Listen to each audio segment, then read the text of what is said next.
Few things smell as good as tea eggs bubbling in a pot. These are popular snacks sold by street vendors in China and Taiwan, and the dish hooks you in with that beautiful aroma and rewards you with a deliciously seasoned marbled egg. The 4 main steps to this dish can be broken down into boiling and treating the eggs, choosing the right tea, making our tea brine, and bringing it all together. I'll hold your hand and walk you through each step of the way, and if you stay to the end as a bonus, I'll teach you how you can save this sauce and use it again in the future. This recipe starts with 10 large eggs that weigh about 60 grams each, and very quickly we arrive at our first question. When boiling your eggs, should you start with cold water or hot water? Let's find out. So there are two contrasting approaches. Some recipes start with your eggs in cold water and then bringing it up to a boil, while others will boil water first before lowering the eggs in. I prefer the latter method because this gives us maximum control. So the problem with starting with cold water is you'll notice that recipes tell you to start counting after it comes to a boil. That means you have to stand beside your pot and you can't walk away to do something else as you wait for this to happen. By starting with boiling water, you know exactly when the timing should start. Now this won't matter as much because in this recipe the eggs are going to be boiled for a few hours anyway, but if you're looking to make Ajisuki eggs or soft boiled eggs, then this is actually quite important. So grab a large pot and fill it with enough water to cover your eggs by about 2 to 3 centimeters. Then bring your water to a boil and then reduce this to a steady simmer before adding your eggs. When lowering your eggs into the pot to prevent them from cracking, use a slotted spoon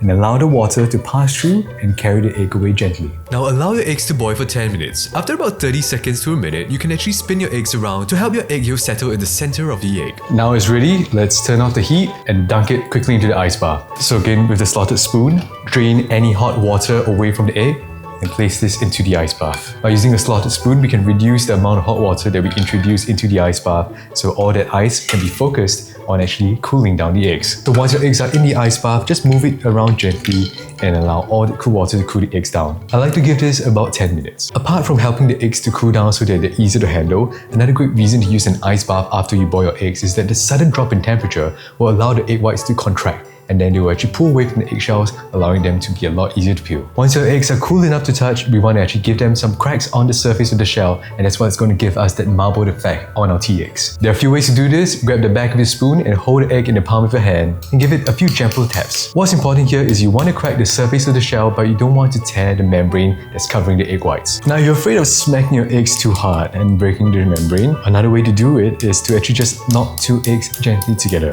Because the eggs are the same thickness and hardness and they're bouncy on the inside, they tend to be a lot gentle on each other as compared to a metal spoon. To make our tea brine, here are some of the ingredients we typically use. Minimally, you need some rock sugar, cinnamon, bay leaves, star anise, and garlic. Some recipes will call for dried chillis and Szechuan peppers. You can definitely add this if you want some kick and spice, but I'm skipping it for today. For our soy sauce, we need actually 2 kinds. We need light soy sauce and dark soy sauce. Light soy sauce is for the taste and umami. Dark soy sauce is primarily for the color. Now, when it comes to the tea, what kind of tea should we use? Chinese tea can be broken down into 6 major categories: white, yellow, green, oolong, black, and dark. Funny enough, what we call black tea in English is classified as Hong Cha in Chinese. When translated, Hong Cha means red tea. However, what we call dark tea in English is classified as Hei Cha in Chinese. When translated, Hei Cha literally means black tea. So when looking at recipes and tea online, just always be aware that depending on the language you use, there could be different meanings when you're looking at black tea. So of course, different categories of tea have different flavor profiles, and the darker the tea, the darker the color and flavor tends to be. The most common tea leaves used for tea eggs would be black tea.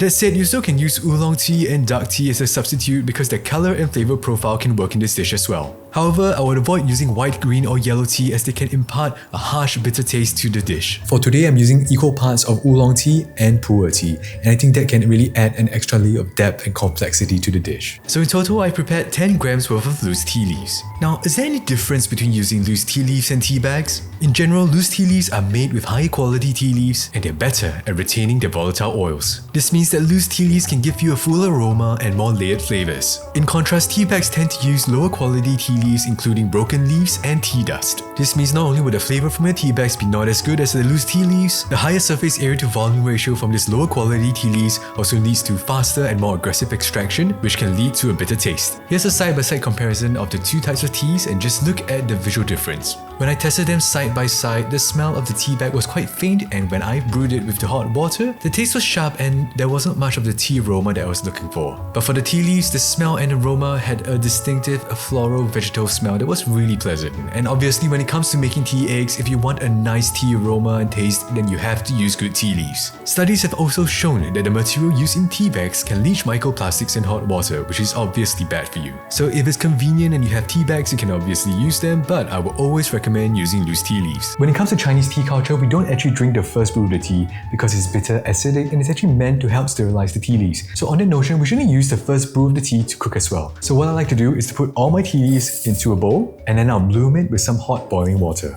After the tea leaves have had the chance to brew, I'm going to fish them out and add them to the pot to make the tea brine. As for the first brew, just go ahead and throw it away. When it comes to making the tea brine, I always see recipes adding water first and then all the other ingredients including sugar thereafter. And there's such a wasted opportunity because if you're going to be using sugar, that means you have the chance to caramelize it and add another layer of depth and complexity to the dish. So add 50 grams of rock sugar to a cold pot and about 1 to 2 tablespoons of water. Heat this over a medium heat as you stir to dissolve the sugar until you get a nice light brown caramel sauce. Next, lower the heat and add 1 cup of light soy sauce and 4 tablespoons of dark soy sauce. As you can see, the soy sauce will develop a lot of bubbles, so make sure you use a large pot. By adding the soy sauce to the hot sugar, we help to bring down temperature to prevent it from burning. We also give the sugars in the soy sauce itself a chance to develop a nicer, darker flavor. Once the soy sauce starts to calm down, you can turn up the heat again and add 3 liters of water. And now our spices. For today's video, I'm using 1 cinnamon stick, 3 bay leaves, and 3 star anise. To give it some funk, I'm also adding 3 cloves of garlic. And for the tea that we bloomed just now, let's add it to the pot. Finally, because we want the sauce to be saltier than usual because we want to marinate and season the eggs, we're going to add 1 teaspoon of salt.